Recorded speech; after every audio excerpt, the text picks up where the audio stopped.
Hello.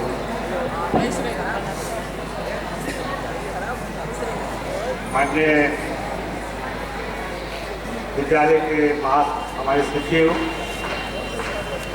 Father superior,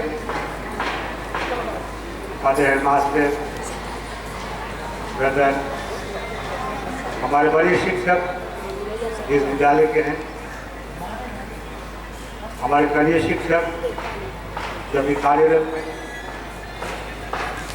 और हमारे प्यारे बच्चे। ये स्टेज आपके लिए नया हो सकता है, मेरे लिए बहुत पुराना है। राजनीति संवारने में मेरा बहुत बड़ा योगदान रहा है, जो हमारे से पुराने बच्चे जानते हैं। इसलिए एक बार फिर मैं अपनी ओर से संपूर्ण विद्यालय परिवार को हृदय से धन्यवाद देता हूँ। आप लोगों ने मुझे याद किया, आमंत्रित किया और अपने बीच में मुझे बुलाया। इस सुंदर अवसर पर हमारे प्यारे बच्चों ने अपनी अच्छी प्रस्तुति दी। अपने संभाषणों से मैं क्या कहूँ, मेरे 80 साल की इस हड्डी में आपने जोश भर दिया।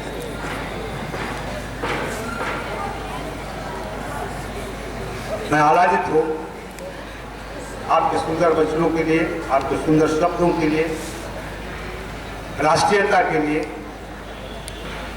ये जानकर के मैं बहुत आनंदित हूँ कि आपके अंदर अभी से देशभक्ति फूट फूट कर भर रही है। ये बहुत आनंद की बात है,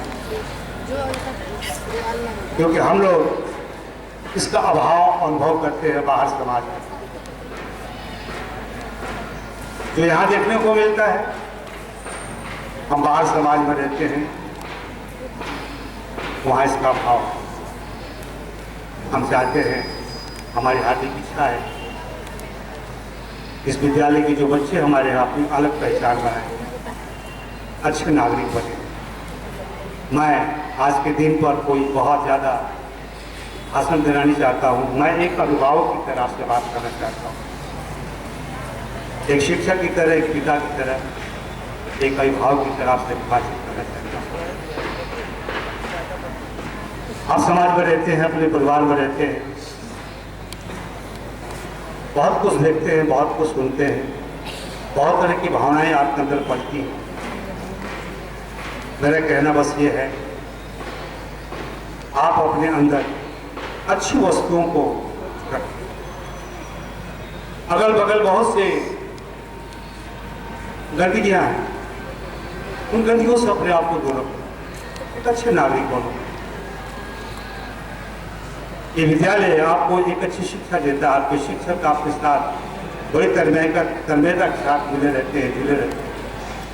आप अपनी समस्याओं को अपने शिक्षकों से मिलें और उनसे मिलकर के दूर करें। कोई शक शुबा नहीं होना चाहिए आपके जीवन निर्माण में कहीं कोई रुकावट आ रही, क्योंकि ये विद्यालय नहीं, एक परिवार है।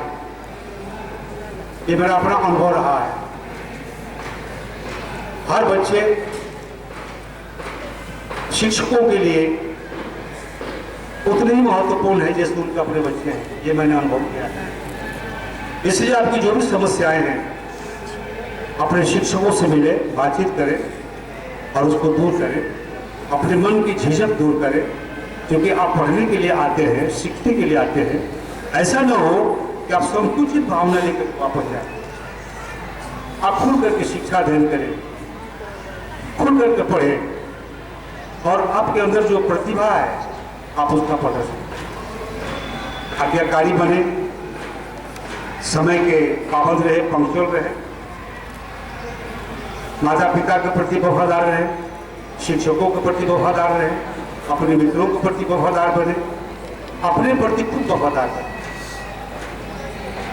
बहुत से बच्चे हैं जो अपने प्रति भी वफादार नहीं होते। इसलिए सीखना होगा कि दूसरों के साथ वफादार रहने के साथ, कर्तव्यनिष्ठ रहने के साथ अपने साथ भी कर्तव्यनिष्ठ कैसे रहा जा सकता है।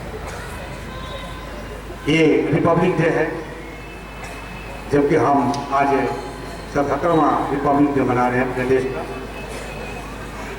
हम इसको कोई, इसीलिए मैंने कहा कि कोई मैं बहुत राष्ट्रीय स्तर पर, स्थानीय स्तर पर कोई बड़ा भाषण देना नहीं चाहता। बहुत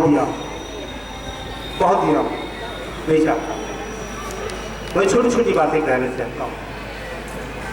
प्रस्तावना आपने पढ़ी है, दोहराई गई, यही आपके लिए काफी है। संविधान की जो प्रस्तावना है, आप उस पर आपके डायरी के अंदर लिखा हुआ, आपको रिपीट करने की जरूरत नहीं है। आप डेली अपने घर पर एक बार उसको पढ़िए। गणतंत्रता का अर्थ आपको खुद ब खुद मालूम हो जाएगा और आप उसको फॉलो कीजिए। आप उसके आधार पर चलिए। प्रजातंत्र का अर्थ यही है। प्रजातंत्र का पूरा निचोड़, गणतंत्र का पूरा निचोड़ प्रस्तावना में दे दिया गया है। कहीं कोई विवाद नहीं होगा, कहीं किसी प्रकार की समस्या नहीं आएगी यदि आपने उस प्रस्तावना को अपने मन में पूरी जगह दे दी।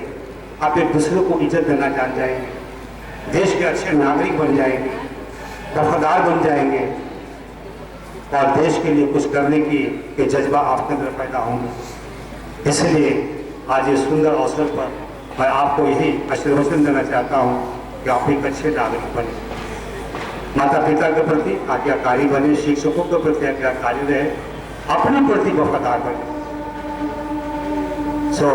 आपने मुझे आमंत्रित किया, थोड़े स्टाफ, हम आपको एक बार फिर धन्यवाद देना चाहते हैं और इन्हीं शब्दों के साथ, इन्हीं आशीर्वचनों के साथ मैं अपने वचनों को यहीं पर विराम देना चाहता हूँ। धन्यवाद।